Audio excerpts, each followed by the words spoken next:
Hello.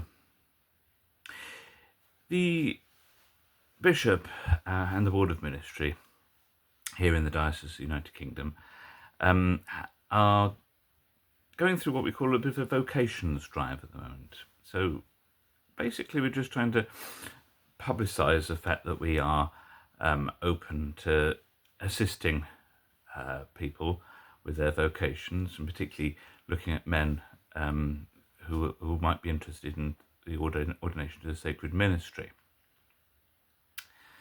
So I thought it'd be a good idea if I just had a little bit of spend a little bit of time chatting about what vocations mean in our little diocese. Our history has shown that it is better not to lay hands on anyone suddenly. We've had a lot of priests pass through our diocese. Some have just not followed the rules of the church, and some have just been rather disgruntled with the direction that the Anglican Catholic Church is going.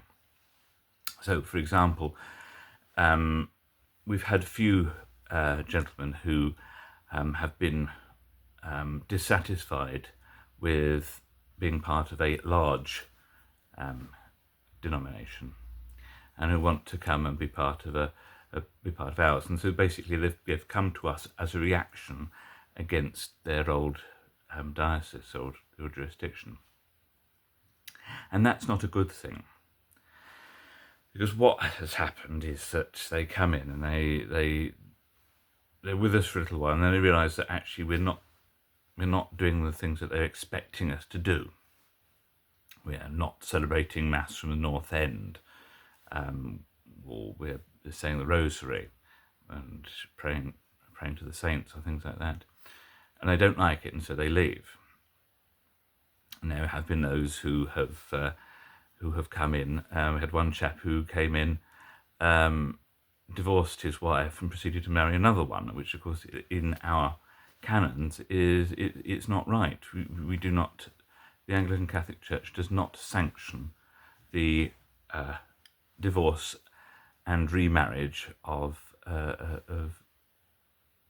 people.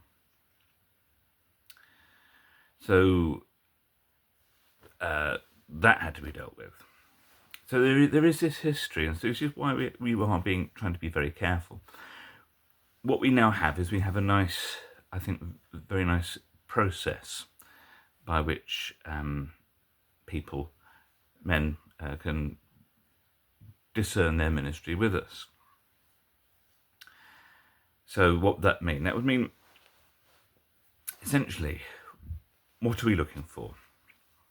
From everyone, we're looking for a commitment to the church, to our Anglican Catholic Church. And that means, obviously turning up as best one can to our parishes. But if there aren't parishes available, and that's much of the UK, a commitment to try and meeting other like-minded Christians and setting up house groups where you can read and study and pray together and be affiliated, and perhaps once every so often travel to one of the nearest parishes, or find one of our nearest priests and ask them to say Mass.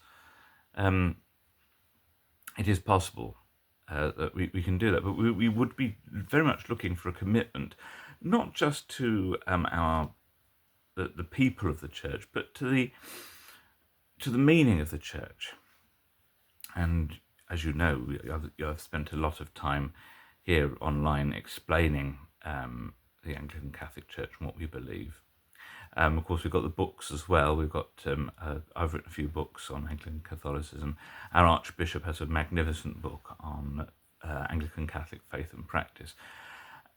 And it would be those books that would set up what we believe, so that we're not a church of disgruntled Christians. We are a church that exists for a purpose, and that purpose is to follow the Catholic faith in the spirit of the English Church. So that would be something we would be looking for. So that would be the first thing we would ask: how are you going to commit to the Anglican Catholic Church?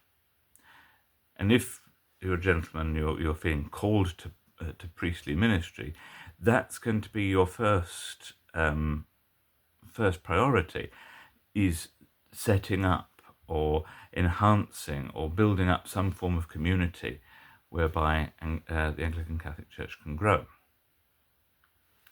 And once that's happened, obviously we'll be talking with the bishop and the board of ministry and discussing things with them, and hopefully through the applications process. And there is a long-winded process. It has to be long-winded,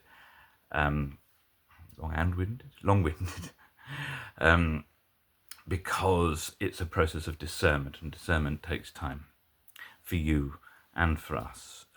You're not being a vocation doesn't exist for the individual; it exists for the church, and so we would be examining that.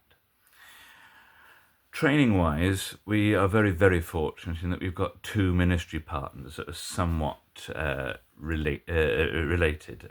The Victoria College of Music started off very much in a theological, as a theological college, and has kept that. And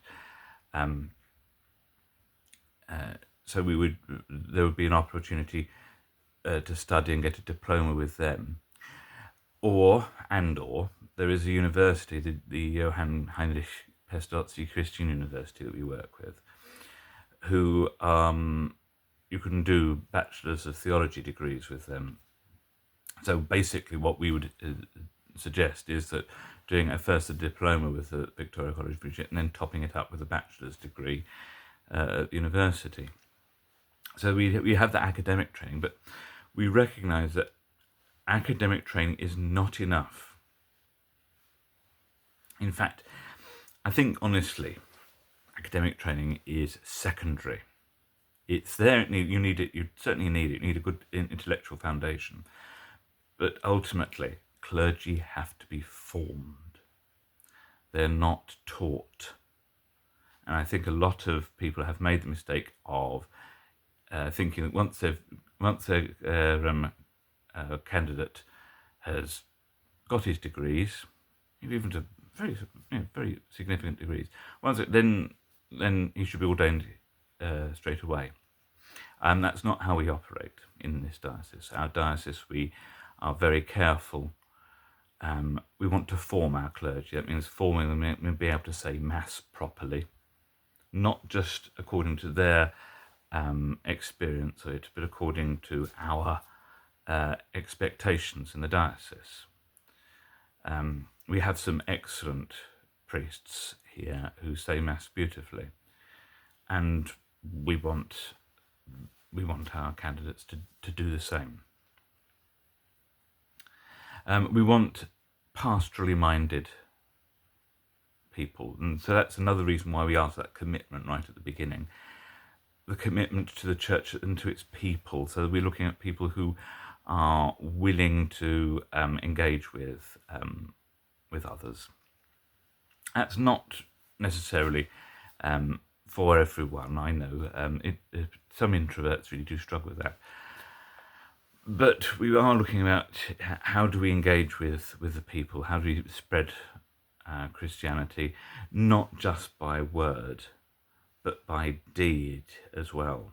How do we work out our salvation in fear and trembling with the Spirit of God within us, working within us?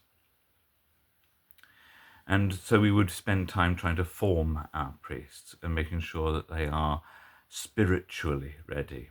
And as I say, that really does take priority over the academic stuff. But we do have the academic stuff there as well if we need when we need it. So that's where our process. And so, as I say, we're looking for people to commit to us. It's certainly not easy. As I say, we're a small denomination, and we need to grow. But we grow in holiness first. That's the important thing, grow in holiness first.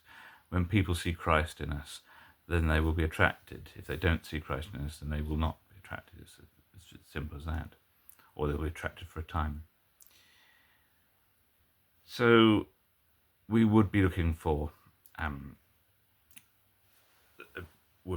for people who are who really are committed, who see us as a true church.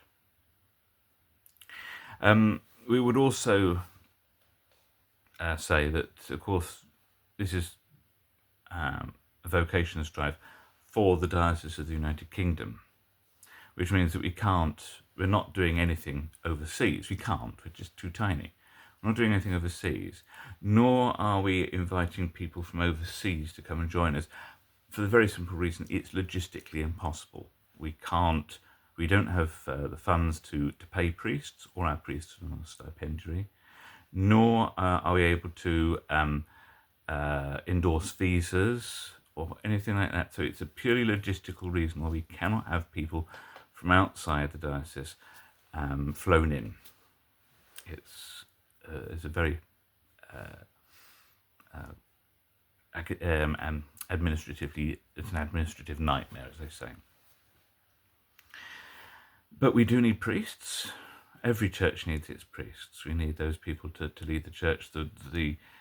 The harvest is ready, and the labourers are few, as the Lord says. So if you are considering ministry and you are in the United Kingdom, then do please contact us at the Anglican Catholic Church, anglicancatholic.org.uk. That's our web address. And you'll find contact details there. So it would be, and of course it would be very great to hear from you. If you are somewhere else around the world, then we've got diocese in Australia, diocese in Pakistan, we've got a diocese in the Philippines, we've got diocese in South America, and we've got loads of dioceses in the North America. So there will always be someone online you could be close to. And as for Africa, we have an entire second province in Africa. So there will be a place somewhere near, I'm sure. Even in Europe, we've got a couple of parishes, missions in Europe. But what we do have there is a relationship with the Nordic Catholic Church, who are much more involved in Europe than we are. So they're very much a communion partner that you could also investigate with the Nordic Catholic Church. So there are all these possibilities. So what you need to do now, if you believe yourself to have a vocation, particular vocation to the priesthood, is to pray. Make sure you're getting yourself into a good routine, a good life of prayer, and just pray and keep praying and for God to show you what to do. You may have a ministry with us, you may not have a ministry with us, but ultimately you'll be ministering for Christ. It's not for us. It might not necessarily be for us. All ministry is for Christ and the furtherance of His kingdom, and no one else really. So that is our vocations drive. So God bless you.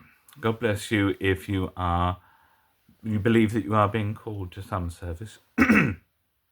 God bless you that you may be given the time and the space to discern the will of God and to know your next steps in that. God bless you if you're an ordinand, if you're training for the priesthood. God bless you that you may feel formed and ready to take on all the aspects of the priesthood that God requires of you. And God bless you that together as a church, being the royal priesthood of Christ, we may offer up this world and sanctify it to Him in His glory. God bless you, and please pray for me.